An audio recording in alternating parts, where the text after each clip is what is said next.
Welcome. आज हम करेंगे भावनात्मक एवं आध्यात्मिक मूल्यों का विकास। भावनात्मक और आध्यात्मिक मूल्यों के विकास के लिए इसमें कुछ विशेष अनुप्रेक्षाएं दी गई हैं जिनके बारे में आज हम जानेंगे। सबसे पहली आती है निर्लोभता।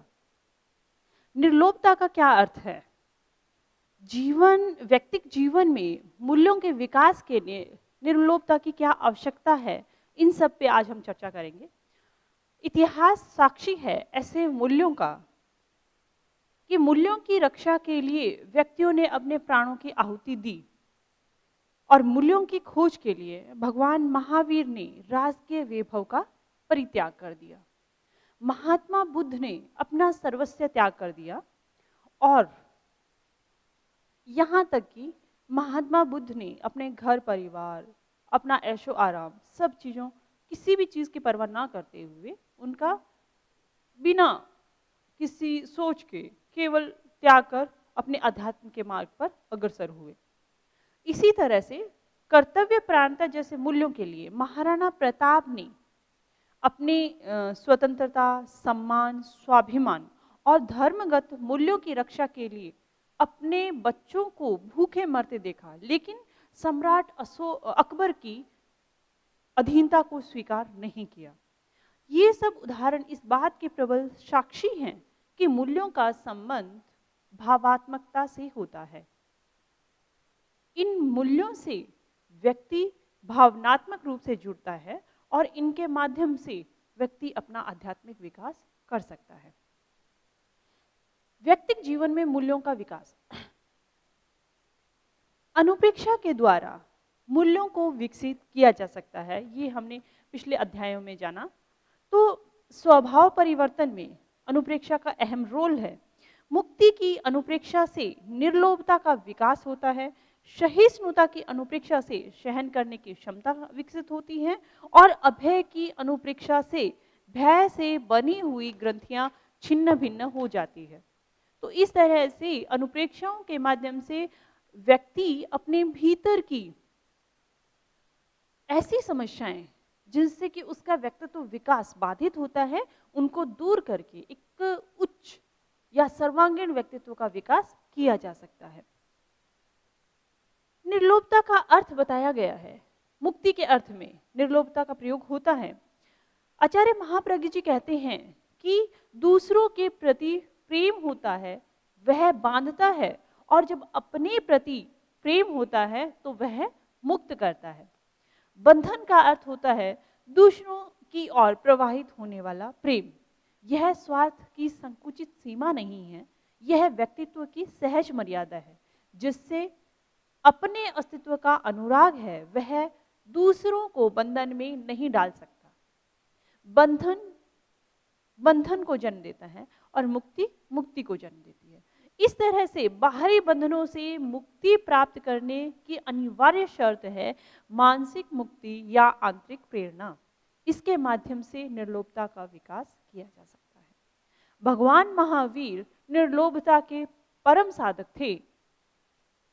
अपनी अनुभूत वाणी में उन्होंने कहा, सेहु दिट्ठ पहे मुनि जसण थी मम्माई। इसके यानी कि वही साधक आत्मदृष्टा है जो ममत्व से मुक्त है। अकिंचन्य की स्थिति तक पहुंचने के लिए राग द्वेष शून्यता तथा ज्ञान की दृष्टि से सत्य, कर्म की दृष्टि से तप तथा भावनाओं की दृष्टि से त्याग की आराधना आवश्यक है। निर्लोभता के महत्व को समझाते हुए इसमें बताया गया है कि सामाजिक जीवन में यद्यपि व्यक्ति पूर्ण रूप से अकिंचन नहीं हो सकता, यानी अकिंचन्य का पालन वह नहीं कर सकता क्योंकि उसकी सामाजिक अपनी मर्यादाएं हैं, किंतु अकिंचन्य की भावना से पदार्थ के प्रति होने वाली आसक्ति को जरूर कम किया जा सकता है, क्योंकि जितनी ज्यादा पदार्थ के प्रति आसक्ति होगी उतना ही ज्यादा उसमें व्यक्ति बंधता चला जाता है, और बंधन जहाँ जितने ज्यादा होंगे उतना ही व्यक्ति उसमें उलझ जाता है। अतः आवश्यकता होती है कि उससे सीमा निर्धारित करके व्यक्ति उनका पालन करे और उसे आगे बढ़े, तो संभवतः वह निर्लोभता की स्थिति को प्राप्त कर सकता है। विशुद्धि केंद्र पर नीले रंग का ध्यान करके निर्लोभता की अनुप्रेक्षा करने से व्यक्ति ये भावना करता है कि इच्छा का परिष्कार हो रहा है, स्वार्थ भाव क्षीण हो रहा है, तो धीरे धीरे इन अनुप्रेक्षाओं के माध्यम से, यानी निर्लोभता की अनुप्रेक्षा के माध्यम से व्यक्ति में ये भाव विकसित हो जाता है। फिर बात आती है सहिष्णुता की। सहिष्णुता का अर्थ होता है सहन करना, क्योंकि हमारी चेतना की बहुत बड़ी शक्ति है सहिष्णुता। जब तक कष्ट सहन करने की चेतना विकसित नहीं होती, तब तक जीवन में प्रकाश नहीं आ सकता। अतः जीवन को प्रकाशित करने के लिए सहिष्णुता का विकास आवश्यक है। दूसरे अर्थ में क्षमा सामर्थ्यवाचक है, अर्थात सहन करने में सक्षम होता है। क्षमाशील व्यक्ति समर्थ एवं सक्षम होता है। दुख पहुंचाने वाले व्यक्ति को वह प्रताड़ित कर सकता है, किंतु वह क्षमावृत्ति के कारण उस दुख को संभाव पूर्वक सहन करता है और वह उपशम भाव के द्वारा क्रोध पर विजय प्राप्त करता है। ऐसा व्यक्ति कंप रहित होकर क्रोध आदि कसायों को नष्ट करके एक विराप रूपी विकार रूपी काष्ठ को जला सकता है। सहिष्णुता को इस रूप में समझा जा सकता है कि जो व्यक्ति सहिष्णु होता है वह कष्ट को भी आसानी से सहन कर लेता है, और वह कष्ट इसलिए सहन नहीं करता क्योंकि उसमें हिम्मत नहीं है या फिर उसका प्रतिकार वह नहीं कर सकता, अपितु वह उसे इसलिए क्षमा करता है क्योंकि वह सहिष्णु होना चाहता है।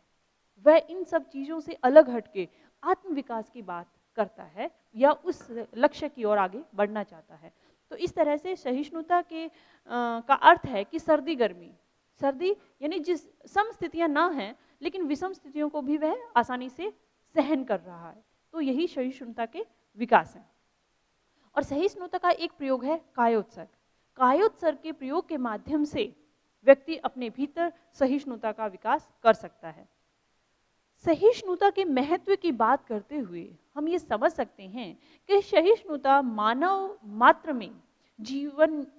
मात्र के जीवन में महत्व रखती है। जब परिस्थितियां आती हैं तब व्यक्ति भूल जाता है कि मुझे सहन करना है। जो व्यक्ति सहन करता है वह अपनी शक्ति का व्यर्थ व्यय नहीं करता। शक्ति की सुरक्षा करने से ही व्यक्ति महान बन सकता है। शक्ति के अपव्यय को रोकने के लिए सहिष्णुता का विकास आवश्यक है। जैसे हम बात करें भगवान महावीर की, तो उन्होंने 12.5 वर्षों तक अनगिनत कष्ट सहे, क्योंकि जब व्यक्ति सत्यता के रास्ते पर चलता है या फिर अच्छाई के रास्ते पर चलता है तो उसे अनेकों कष्टों का सामना करना पड़ता है। लेकिन भगवान महावीर ने 12.5 सालों तक लगातार कष्टों का सामना करने के बावजूद भी वो अडिग रहे और उसके प्रति दृढ़ निश्चयी रहे कि जो साधना वो कर रहे हैं उन्हें उच्च लक्ष्य को प्राप्त करना ही है। तो इस तरह से उनकी अडिगता ने उनको अपने लक्ष्य के अंदर सफल बनाया। और सहिष्णुता की अनुप्रेक्षा के माध्यम से, जिसमें कि विशुद्धि केंद्र पर नीले रंग का ध्यान किया जाता है और बार बार ये भाव खुद को देने होते हैं कि सहिष्णुता का भाव पुष्ट हो रहा है और मानसिक संतुलन बढ़ रहा है, तो इस भावना से सहिष्णुता का विकास किया जा सकता है। और जीवन विज्ञान में ये अनुप्रेक्षा के ऐसे प्रयोग हैं जो व्यक्ति के भीतर उसकी भावधारा को न केवल निर्मल करते हैं अपितु उसके अचेतन मन तक ये भावनाएं दृढ़ता से टिक जाती है, जिससे धीरे धीरे उसके सोच विचार और उसकी भावनाओं में परिवर्तन होता है। क्योंकि जितना ज़्यादा व्यक्ति बाहरी चीज़ों से परेशान या प्रभावित नहीं होता उतनी ही ज़्यादा उसकी शक्तियाँ बढ़ती है। और जब ये भावना खुद को बार बार भेजी जाती है तो व्यक्ति उसके प्रति पॉजिटिव रेस्पॉन्स देना शुरू करता है। तो विद्यार्थियों, इनके माध्यम से, अनुप्रेक्षाओं के प्रयोगों के माध्यम से सहिष्णुता का विकास संभव है। अभय, अभय का अर्थ है भय रहित होना। जहां भय का अभाव पाया जाए उसे अभय कहते हैं। यूं अभय शब्द का अर्थ परमात्मा और शिव भी है, लेकिन परमात्मा ज्ञान भी है और वह व्यक्ति भी है। जिसके पास कोई संपत्ति नहीं, भय से मात्र मुक्ति वही पा सकता है जिसने आत्म साक्षात्कार कर लिया हो। लेकिन अभय की भावना एक सामाजिक प्राणी होने के नाते समाज में रहते हैं, समाज के रीति रिवाजों का पालन करते हैं और उसी की परंपराओं का निर्वह करते हुए कैसे एक व्यक्ति अभय रह सकता है। तो इन अभय की भावनाओं को पुष्ट करने के लिए या अभय को अच्छे ढंग से समझने के लिए, क्योंकि जो व्यक्ति डरता है उसे सभी डराते हैं और कमजोर व्यक्ति की कोई सहायता नहीं करता। अतः आवश्यकता होती है कि व्यक्ति को इस भय से छुटकारा पाना चाहिए और उसे अभय बनना चाहिए। यहाँ आचार्य महाप्रज्ञ जी कहते हैं कि अभय आता है प्रज्ञा से, यानी बुद्धि से, ज्ञान से। जब प्रज्ञा जागती है तब आदमी तथाता बन जाता है। तथाता का अर्थ है वर्तमान में जीना, जो प्राप्त है उसे स्वीकार कर लेना। तो अभय की साधना के माध्यम से व्यक्ति भय से मुक्त हो सकता है। अभय को विकसित करने का एक सक्षम और सशक्त उपाय है अनुप्रेक्षा। अनुप्रेक्षाओं से हमारे शरीर में ऐसी प्राण धारा उत्पन्न होती है कि भय को समाप्त कर अभय की भावधारा को पुष्ट बनाती है। जिस तरह की प्राण धारा भीतर में बह रही है, दौड़ रही है, उसी तरह के भाव निरंतर बनते रहते हैं। तो अभय की भावना करते हुए भीतर की भावधारा में परिवर्तन होता है और वह अभय से अभय व्यक्ति को बना देती है। अभय की तरंग से भय की तरंगों को निरस्त किया जा सकता है और अनुप्रेक्षा का सिद्धांत प्रतिपक्ष का सिद्धांत है। यानी जब व्यक्ति को भय लग रहा है वो अभय की अनुप्रेक्षा करे, ये एक प्रतिपक्ष का सिद्धांत है और उससे उसके भीतर अभय की भावना पुष्ट होती है और धीरे धीरे वह अपने डर से छुटकारा पा लेता है या उस पर नियंत्रण स्थापित कर लेता है। क्योंकि ऐसा माना जाता है कि अभय का दान केवल वही व्यक्ति दे सकता है जिसने अभय को पूर्णता से प्राप्त कर लिया हो और जिसके आभा मंडल में अभय की रश्मियां चारों ओर विकीर्ण होती हों, यानी अभय की रश्मियां उसके चारों ओर फैल रही हो, वही अभय का दान दे सकता है। अभय की रश्मियां चारों ओर के वातावरण को अभय से आपूरित कर देती है और जीवन की पूर्णता है अभय या अभय में ही जीवन की पूर्णता सन्निहित समाई हुई होती है। तो अभय की साधना के माध्यम से व्यक्ति न केवल स्वयं को डर से मुक्त बना लेता है, अपितु वह अपने आभा मंडल, क्योंकि वो अभय से पूरित हो गया है, तो उस आभा मंडल से ऐसी विकिरणें, ऐसी रश्मियां निकलती है जो कि उसके आसपास के माहौल को भी भयहीन बना देती है, जिससे धीरे धीरे वह व्यक्ति अपने आसपास के माहौल में भी डर को समाप्त कर सकता है। अभय की साधना के लिए अनुप्रेक्षा है, गुलाबी रंग का ध्यान आनंद केंद्र पर किया जाता है, जिसके माध्यम से व्यक्ति अभय से को प्राप्त कर सकता है और भय से मुक्ति प्राप्त कर सकता है।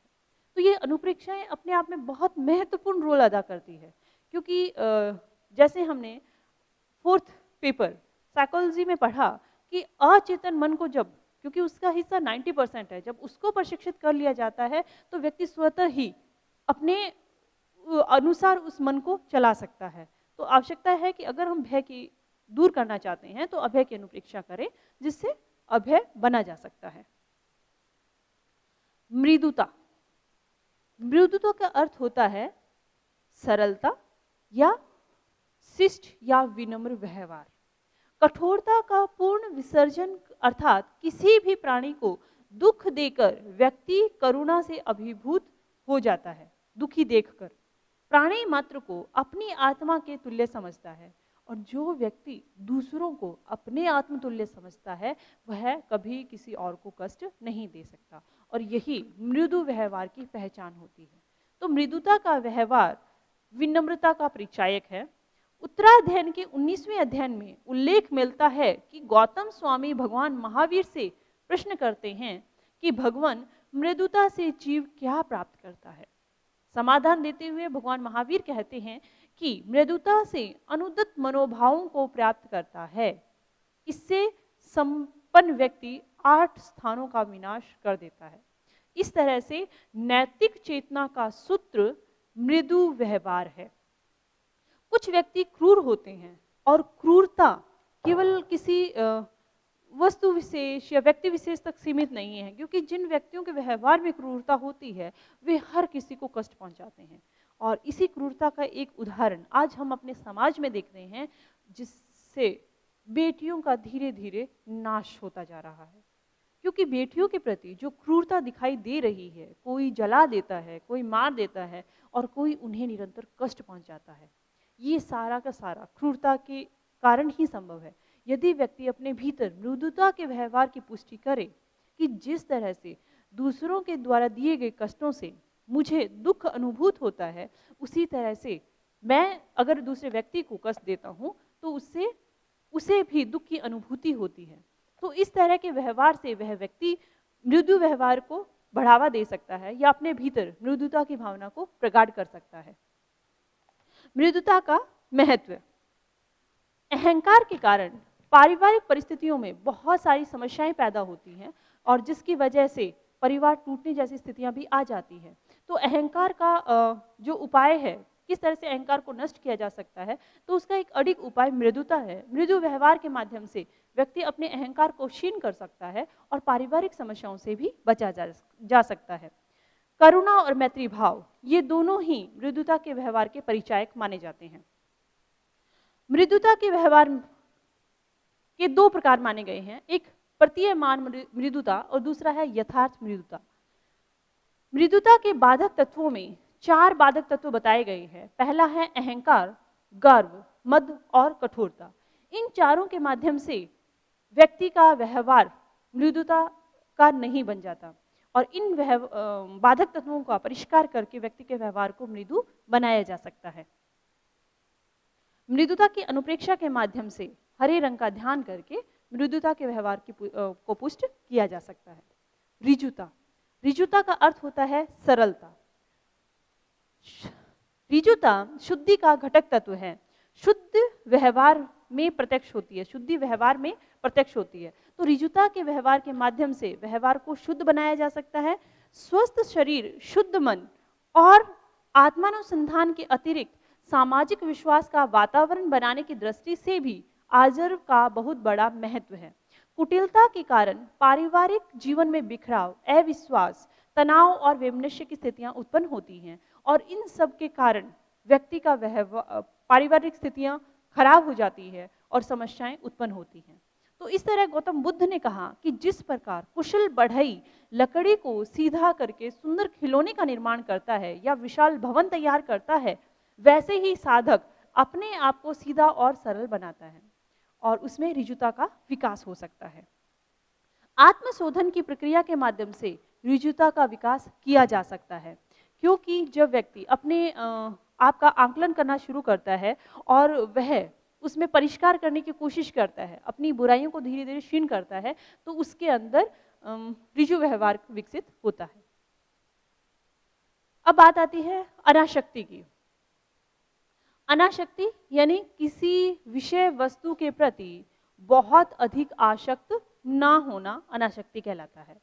लेकिन आज व्यक्ति बहुत ज़्यादा, या हम कहें कि अपनी इंद्रियों के कारण उसकी प्रत्येक विषय वस्तु में इतनी अधिक आसक्ति है या उसकी चेतना उससे इस कदर जुड़ी हुई है कि वह समझ ही नहीं पाता कि किस तरह से वह उससे अलग हो या उसके से छूटने से उसे क्या फायदे हो सकते हैं।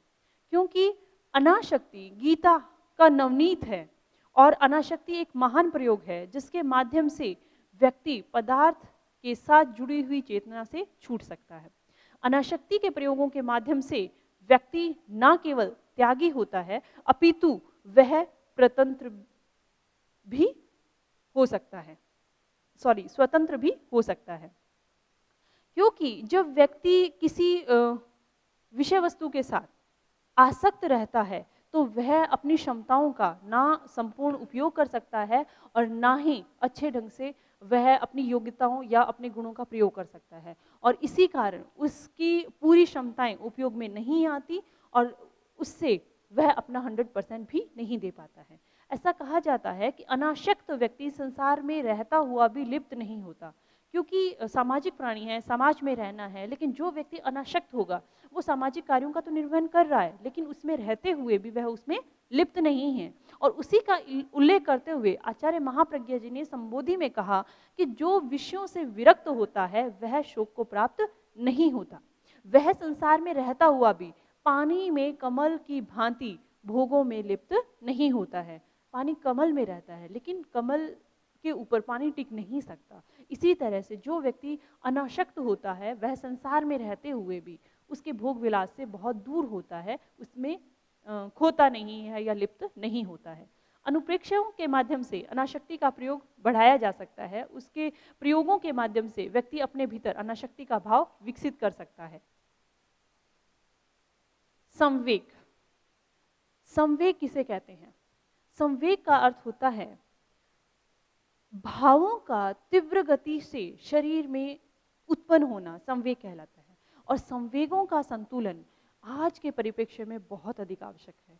यदि हम विद्यार्थी जीवन की ही बात करें तो विद्यार्थी जीवन आज संवेगों का असंतुलन उसमें बहुत अधिक देखने को मिलता है, क्योंकि उसका मूल कारण है इसका विद्यार्थी इस तरह से संवेगों से ग्रसित क्यों है? उसका मूल कारण है कि उसका केवल बौद्धिक विकास किया जा रहा है, केवल ध्यान बौद्धिक विकास की तरफ दिया जा रहा है, भावनात्मक विकास की ओर ध्यान नहीं दिया जा रहा। भावनात्मक विकास के अभाव में उसका संतुलन बिगड़ जाता है और संवेगों के असंतुलन के कारण व्यक्ति अपने ऊपर नियंत्रण स्थापित नहीं कर सकता। अतः संवेगों का परिष्कार होना अति आवश्यक है। आचार्य महाप्रज्ञ जी कहते हैं कि संवेग तो कई सारे होते हैं। जैसे अगर हम भय की उदाहरण लें तो भय भी एक तरह से संवेग है, और संवेग जब जितनी तीव्रता से शरीर में उत्पन्न होते हैं उतनी ही तेजी के साथ वो समस्याएं भी उत्पन्न करते हैं। और खासकर अगर साइंस की भाषा में देखा जाए और मनोविज्ञान का आंकलन किया जाए तो 8 और 9 साल की अवस्था, 11 और 12 साल की अवस्था और 17 और 18 साल की अवस्था, आचार्य महाप्रज्ञ जी कहते हैं कि ये वो समय है जिसमें कि संवेगों में उथल पुथल सबसे ज्यादा होती है। इस समय में जीवन की ये 3 ऐसे मोड़ हैं जहां पर संवेगों की स्थितियां बहुत चिंताजनक होती है। तो इस समय में संवेगों का प्रबल ज्वार विद्यार्थी के भीतर आ रहा होता है। यदि इस विशेष काल में बालक को सही मार्गदर्शन प्राप्त हो तो वह अपने ऊपर नियंत्रण स्थापित करना सीख जाता है, और नियंत्रण रखने से बालक अपराध की प्रवृत्ति की ओर अग्रसर नहीं होता। और यदि इसके विपरीत स्थितियां हों, यानी इस 3 ये जो विशेष काल बताए गए हैं, इन कालों में यदि सही मार्गदर्शन बालक या विद्यार्थी को प्राप्त नहीं होता है तो वह अपराध की प्रवृत्ति की ओर जुड़ जाता है, जो कि बहुत ही खतरनाक स्थिति हो सकती है। संवेग नियंत्रण और जीवन विज्ञान की शिक्षा। जीवन विज्ञान की शिक्षा के अंतर हमें ये सिखाया जाता है कि किस तरह से हम नाड़ी संस्थान को और हमारे ग्रंथि तंत्र को संतुलित करें। नाड़ी संस्थान में उसके सिंपैथेटिक और पैरासिम्पैथेटिक में संतुलन स्थापित करें। इतना ही नहीं, जीवन विज्ञान सर्वांगीण व्यक्तित्व विकास की बात करता है, जिसमें शारीरिक और बौद्धिक पक्ष ही नहीं बल्कि मानसिक और भावनात्मक पक्ष पर भी भरपूर ध्यान दिया जाता है, जिससे विद्यार्थी अपना संपूर्ण विकास कर सके और उसके अंदर भावों का संतुलन भी निरंतर बना रहे। अतः आवश्यकता होती है, वैज्ञानिक दृष्टि से भी अगर हम देखें तो ग्रंथि तंत्र और नाड़ी तंत्र के संतुलन में चैतन्य केंद्रों के जागरण की महत्वपूर्ण भूमिका होती है। और चैतन्य केंद्र प्रेक्षा के माध्यम से चैतन्य केंद्रों को जागृत किया जा सकता है और उनको संतुलित किया जा सकता है। चैतन्य केंद्रों के जागरण से हृदय परिवर्तन घटित होता है और हृदय परिवर्तन के द्वारा स्वभाव और आदतों का परिष्कार किया जा सकता है। आध्यात्मिक दृष्टि से जिस व्यक्ति का तृतीय नेत्र जागृत होता है वह अपने भावों पर नियंत्रण करना सीख जाता है। और यहाँ थर्ड आई से मतलब है अंतर्दृष्टि का जागरण होना। अंतर्दृष्टि यानी आंखों से नहीं बल्कि भीतर की दृष्टि। जब व्यक्ति में अंतर्दृष्टि का जागरण होता है तो वह सही ढंग से परिस्थितियों का आकलन और उसे बहुत अच्छे ढंग से समझने लगता है, और जो जीवन विज्ञान के प्रयोगों के माध्यम से संभव है। तो संवेगों का संतुलन स्वास्थ्य की अनुप्रेक्षा के माध्यम से विद्यार्थी अपने आप को संतुलित रख सकता है। आत्मचिंतन, आत्मचिंतन यानी कि स्वयं का चिंतन करना, और इसके साथ साथ आत्मचिंतन में ये भी बताया जाता है कि क्यों आत्मचिंतन की आवश्यकता है। सबसे पहले एक सवाल आप स्वयं से अवश्य पूछें कि क्या आप कभी आत्मविश्लेषण या आत्मचिंतन करते हैं? क्या कभी पूरे दिन में आपने जो कुछ कार्य किया उसका विश्लेषण आप करते हैं? यदि ऐसा है तो यह बहुत अच्छी बात है, और यदि ऐसा नहीं है तो इसको शुरुआत करनी चाहिए, क्योंकि आत्मविश्लेषण या आत्मचिंतन एक ऐसी प्रक्रिया है जिसके माध्यम से व्यक्ति अपनी दिनचर्या के बारे में जानता है और सही और गलत उसमें जो कुछ भी उसने कार्य किए हैं उनके बारे में वह विश्लेषण करता है। क्योंकि आचार्य महाप्रज्ञ जी का चिंतन है कि 2 क्षण के ध्यान से जो शुद्धि होती है वह कई उपवासों से भी नहीं हो सकती। जो अपनी दुर्बलताओं को मिटाना चाहते हैं वे उनके विच्छेद होने का चिंतन करें, चित्त की तीव्र अनुभूति को उसमें जोड़ दें और जिन अच्छाइयों को हम अपने जीवन में विकास करना चाहते हैं उनका अनुचिंतन करें और चित्त की सघन अनुभूति की निरंतरता को बनाए रखें। इस तरह से जब आत्मा के साथ स्वयं को जोड़ने का प्रयास किया जाता है, अपनी अच्छाइयों के साथ स्वयं को जोड़ने का प्रयास किया जाता है और उसका सही ढंग से विश्लेषण किया जाता है, तो निरंतर विकास की तरफ अग्रसित हुआ जा सकता है। आत्मचिंतन का स्वरूप। महात्मा बुद्ध ने स्मृति उपस्थान, आत्मचिंतन को स्मृति उपस्थान कहा, अर्थात जिस कार्य में चित्त को नियोजित करे वह उसी में लगा रहे और सतत उसकी अनुभूति होती रहे, उसे स्मृति उपस्थान कहा जाता है। और आत्मचिंतन के निरंतर प्रयोगों के माध्यम से व्यक्ति अपना आत्मविश्लेषण कर सकता है और अपने गुणों में वृद्धि कर सकता है। आत्मचिंतन के कुछ सूत्र दिए गए हैं।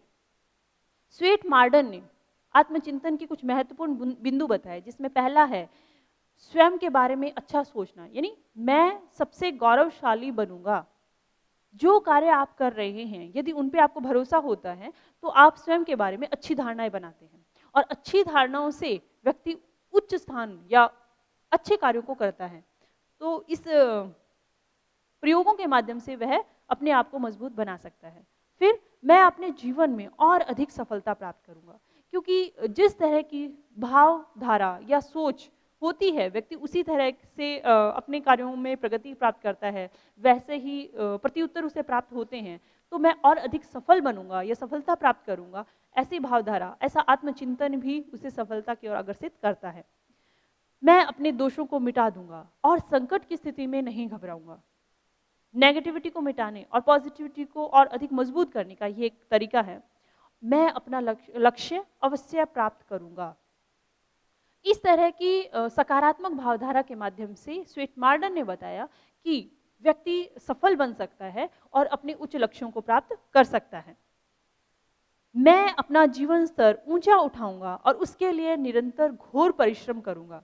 विद्यार्थी जीवन के लिए यह बहुत महत्वपूर्ण है, क्योंकि जब विद्यार्थी अपने लक्ष्य को अपने सामने एक स्पष्ट रूप में रखता है और उसके लिए निरंतर प्रयत्नशील होता है, क्योंकि अगर हम किसी कक्षा की बात करें या किसी कोर्स के लिए हम बात करें तो कुछ ही समय में उसका परिश्रम का फल उसे प्राप्त नहीं होता है। ये एक लंबी प्रोसेस होती है जिसमें 1 साल का समय, 2 साल या 5 साल का समय लगता है।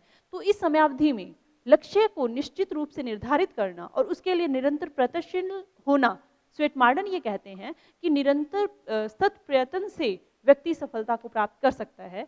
तो व्यक्ति अपने आप को यह निरंतर भावित करता रहे कि मैं अपना लक्ष्य प्राप्त करके रहूंगा, मैं अपना प्रत्येक कार्य समय पर पूरा करूंगा और लोगों को जितने भी कमिटमेंट मैंने किए हैं उनके ऊपर खरा उतरूंगा या उनको सही ढंग से पूरा करूंगा। तो इस तरह से इन अपने अंदर पॉजिटिव थॉट्स के माध्यम से वह अपने कार्यों को अच्छे ढंग से कर सकता है। आत्मचिंतन के महत्व की चर्चा करते हुए रविंद्रनाथ टैगोर की बात हम यहाँ जरूर कहेंगे। उन्होंने ये कहा था कि जीवन को ऊंचा उठाने के लिए अपने आप को अपना अंतरंग सखा अवश्य बनाना चाहिए, क्योंकि जितना ज़्यादा आप स्वयं अपने बारे में जानते हैं उतना कोई दूसरा व्यक्ति आपका विश्लेषण नहीं कर सकता। जब आप अपने आप से वार्ता करते हैं तो आपको नई दिशाएं प्राप्त होती है और आपके द्वारा की गई सारी गलतियां आपके सामने स्पष्ट रूप से परिलक्षित हो जाती है और इस आत्मचिंतन के माध्यम से हम अपनी बुराइयों को अच्छे ढंग से समाप्त कर सकते हैं। तो रविंद्रनाथ टैगोर के द्वारा ये कही हुई बरसों पहले की पंक्तियां आज भी स्टिक हैं, क्योंकि जब व्यक्ति स्वयं अपना मित्र बन जाता है तो उसके माध्यम से वह अपनी अच्छाइयों को भी अच्छे ढंग से देख सकता है और अपनी गलतियां या बुराइयों का आंकलन भी सही ढंग से कर सकता है और एक सही विश्लेषण के माध्यम से अपने भीतर वह सुधार भी कर सकता है। तो इस तरह से व्यक्ति आत्मचिंतन के माध्यम से अपने अंदर सुधार करता है और आत्मतुला की अनुप्रेक्षा के माध्यम से व्यक्ति इन सुधारों को निरंतर परिवर्तनशील बनाए रखता है और अनुप्रेक्षा के माध्यम से अपने अंदर अडिगता लाता है। फिर आता है एकत्व और अनित्य की अनुप्रेक्षा। एकत्व का अर्थ है एक। एकत्व की अनुप्रेक्षा में व्यक्ति, हमें ये बताया गया है कि व्यक्ति अकेला है, उसने जन्म अकेला लिया है और अकेला ही उसे इस संसार से जाना है। जब वो एक है तो सभी कार्यों को उसे इस ढंग से संपन्न करना चाहिए कि वह अपना 100% उनमें दे सके।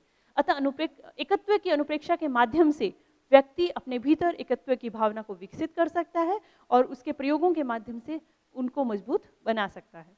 अनित्य, अनित्य का अर्थ होता है कि सब कुछ चला जाने वाला है, यानी निश्चित, अडिग या फिर हमेशा नहीं रहने वाला है। जैसे कहा गया, इमम शरीरम अनित्यम, यह शरीर अनित्य है। इस समय हमें वो दिखाई दे रहा है लेकिन वो हमेशा नहीं रहेगा। इस अनित्य की भावना के माध्यम से व्यक्ति, जैसे कि एक पक्षी जब अपने घोंसलों पर लौटते हैं तो वो दूसरे पक्षियों से मिलते हैं और उनको अपना दोस्त, सगा संबंधी जो भी उनका वार्तालाप होता है, लेकिन अगले दिन फिर नई उड़ान के लिए वो आगे जाते हैं और फिर कहीं नया घोंसला अपना बनाते हैं। हालांकि मनुष्य एक सामाजिक प्राणी है जो उसके लिए इस तरह से संभव नहीं है, लेकिन समाज में रहते हुए वह अगर वास्तविकता के साथ अपने सामने स्पष्ट रूप से रखे तो इस वास्तविकता के साथ वह अपने आप को भावित कर सकता है और अपने कार्यों को इस ढंग से संपन्न कर सकता है कि उसके माध्यम से उसके कार्य अच्छे हों और उसका प्रभाव भी उसके जीवन पर अच्छा परिलक्षित हो। तो अनित्य की अनुप्रेक्षा के माध्यम से व्यक्ति अपने शरीर के बारे में, इन समय और परिस्थितियों के बारे में, और इतना ही नहीं, अनित्य की अनुप्रेक्षा के माध्यम से व्यक्ति अपनी समस्याओं को भी समाधान कर सकता है, क्योंकि जो समस्याएं आई हैं वो हमेशा नहीं रहने वाली, बदल जाएंगी। तो परिस्थितियां जब बदल जाएंगी तो समस्या सुलझ भी जाएगी। तो इस तरह से अनित्य की अनुप्रेक्षा बहुत सारे समाधानों का हल देती है और अनित्य की अनुप्रेक्षा का निरंतर अभ्यास करके व्यक्ति अपनी समस्याओं को सुलझा सकता है। तो इस तरह से ये सारी अनुप्रेक्षाएं जो आज हमने पढ़ी हैं, ये हमारे जीवन में एक नया मोड़ ला सकती है और हमें अच्छा समाधान देके हमारे व्यक्तित्व को और अधिक अच्छा बना सकती है। आज हम इतना ही जानेंगे। धन्यवाद।